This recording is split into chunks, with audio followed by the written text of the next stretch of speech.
Hey everybody, today we're going to go through and I'm going to show you how to handle duplicates in Excel. I'm going to show you how to flag them as well as get rid of them from your spreadsheet if that's what you're looking to do.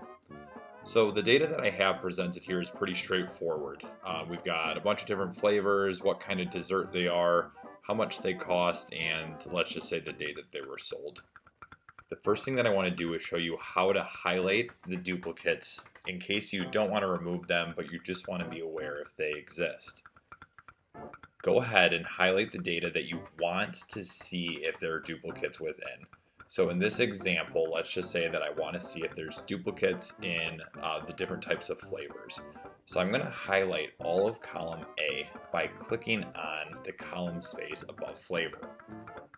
Once I have the column highlighted, I'm going to click into the Home tab, and within the Home tab there is a conditional formatting button. When I click on the conditional formatting button, highlight cells rules is the first option that appears, and within that, towards the bottom here, you can see that there's an option to highlight duplicate values. So I'm going to click that button.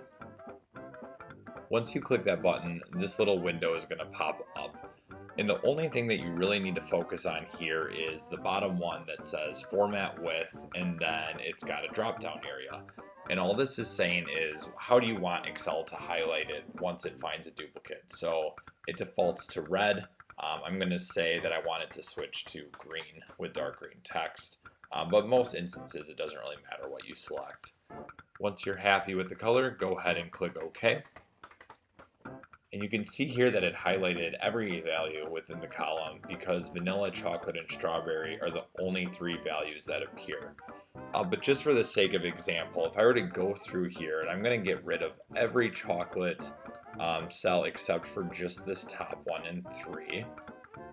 And once I remove all of them, you can see that chocolate up top stopped getting highlighted because it's no longer a duplicate, right? It's the only one that exists. I went ahead and I put chocolate back because I liked how it looked. And let's say that I want to get rid of this automatic highlighting that I just did. Go back into the conditional formatting button. You can see that towards the bottom it says clear rules, and then we're going to select clear rules from the entire sheet.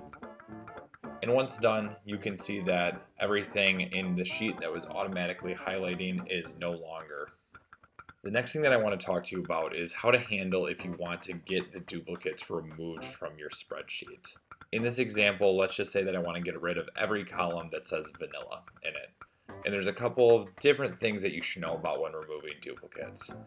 So first things first, let's just highlight the entire spreadsheet. And to do that, you want to click the space between the one row and the A column. There's kind of this little highlighted half square. And when you click that, it highlights everything. Next, we're going to go into the Data tab up top. Click there.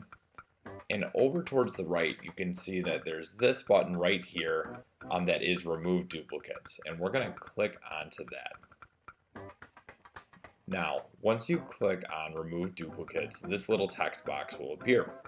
And you can see what it's done is it's given you a list of every single column that had data on it, A, B, C, D, and it has them all checked. And there's several instances where maybe you do want them all checked, but there's also some scenarios where you don't. Now in my example, we talked about just wanting to get rid of the duplicate flavors, right? Or I said vanilla, but let's say that we want to get rid of all duplicates of the flavor. And that was in column A. So to show you how that would work is deselect everything, click just column A, and then when we hit OK, you can see that it kept one of each value. There's one vanilla, one chocolate, and one strawberry.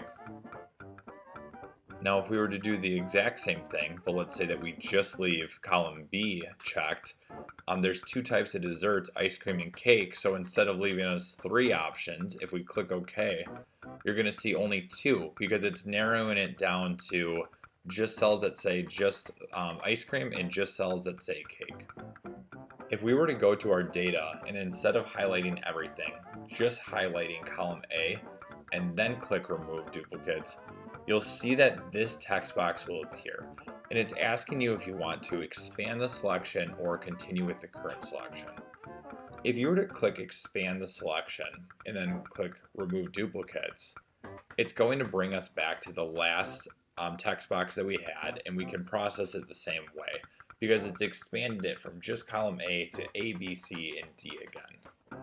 If we were to click continue with current selection and then remove duplicates, it's going to give us the option to just go with column A, and then when we click OK, you can see that it didn't treat all of the data as a set, it treated just A as its own thing, and it just removed the duplicates from the data in column A. The final option for removing duplicates that I want to teach you guys today is a situation where you say that you want to remove the duplicates, but you want to keep every unique combination of flavor and type. And what I mean by that is if there's an item that says vanilla ice cream and strawberry ice cream, you're okay with getting rid of strawberry ice cream when it appears again, but you want to make sure that chocolate ice cream doesn't disappear when you remove the duplicates. So in order to do that, we're actually going to need to go to a new column because we're going to make a new type of data. And I'm going to call this dessert and flavor.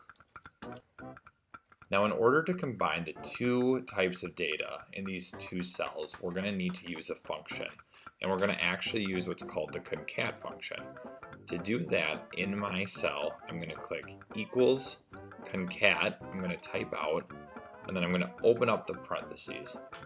And within the parentheses, we now have the option to type the text that we want to appear. Or if you don't want to type text, which we don't want to, you can go ahead and click on the cells that you want to appear. So what I'm going to do here is I'm going to click on 2B because that is the dessert type. I'm going to do comma. Within quotation marks, I'm going to put a hyphen, and then I'm going to type a comma again. And lastly, I want to put the flavor in here, but instead of typing vanilla, I'm going to type A2. Or if you click on it, it will just appear automatically. From here, I'm going to close the parentheses and I'm going to click enter. You can see now that we've created data that says ice cream and vanilla. And rather than typing out the concat function 1,000 times, if we have the cell highlighted that we just made that in, we can click the bottom right. You can see that the cursor kind of moves from a glove to kind of a dark T.